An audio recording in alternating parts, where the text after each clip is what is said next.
তার মানে 1 নম্বরে দোয়ার শর্ত, দোয়ার আগে আমরা প্রশংসা করব কার?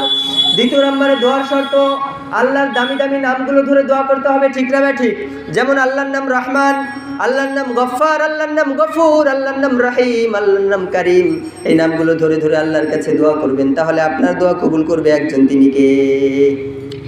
আবার বিশ্বনবীর উপরে দরুদ যদি কেউ না পড়ে তার দোয়াও কবুল করা হবে না। 3 নম্বরে দোয়ার শর্ত হলো, জীবনের ভিতরে যতগুলো আমলে সালেহ করেছো, একটা আমলও যদি আল্লাহর দরবারে কবুল হয়, আল্লাহকে বলবেন, ও আল্লাহ, জন্মের পর থেকে নিয়ে আজ অবধি যতগুলো আমলে সালেহ করেছি, যতগুলো পূর্ণতা অর্জন করেছি, তোমাকে দেখানোর জন্য যতগুলো কাজ করেছি, একটা আমলও যদি তোমার দরবারে কবুল হয়, সেই আমলের উসিলায় তুমি আমাদের দোয়াকে কবুল করে নাও। আমলে সালেহের উসিলা দিয়ে যদি কেউ দোয়া করে, তার দোয়াটা কবুল করে একজন, তিনি কে? আবার সিজদায় গিয়ে যদি কেউ দোয়া করে, তার দোয়াটাও কবুল করে একজন, তিনি কে? আবার বিশ্বনবী বর্ণনা করেন, সিয়াম পালনকারী ব্যক্তি ইফতারি সামনে নিয়ে যখন দোয়া করে, ইফতার সামনে নিয়ে দোয়া করতে দেরি হয়, আমার আল্লাহ সেই ব্যক্তির দোয়াটা কবুল করতে দেরি হয় না। সুবহানাল্লাহ বলেন। আবার মুসাফিরের দোয়া কবুল করে একজন, তিনি কে? আবার বিশ্বনবীর বর্ণনা, বিশ্বনবী বলেন, জুমার দিনে এমন একটা সময় আছে, সেই সময় আল্লাহর কোনো গোলাম যদি আল্লাহর কাছে দোয়া করে, আমার আল্লাহ সেই দোয়াটা কোশ্চিনকালেও ফেরত দেয় না। আল্লাহু আকবার। সেই সময়টা হচ্ছে মাগরিবের পূর্ব মুহূর্ত। আবার জুমার দিনে একটা ছোট্ট দরুদ আছে, 1 লাইনের দরুদ। এই দরুদের আমল যারা করবে, 80 বার যদি দরুদটা পড়েন, আপনার 80 বছরের গুনাহ মাফ করবে একজন, তিনি কে?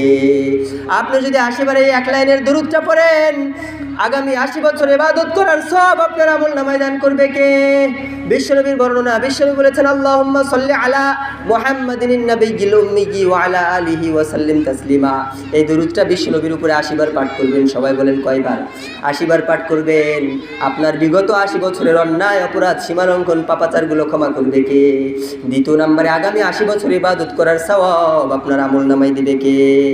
আবার সন্তান যদি মা বাবার জন্য দোয়া করে, সেই দোয়াও কবুল করে কে?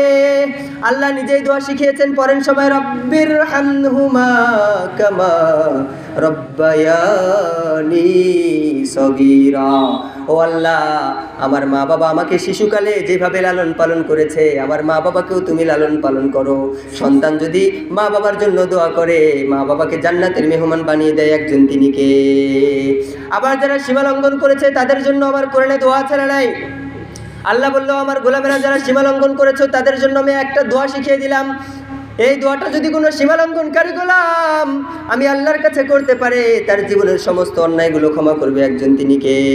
রব্বুল আলামিন বলেন, রব্বানা যালামনা আনফুসানা ওয়া ইল্লাম তাগফির লানা ওয়া তারহামনা লানাকুনান্না মিনাল খাসিরিন। ও আল্লাহ, আমরা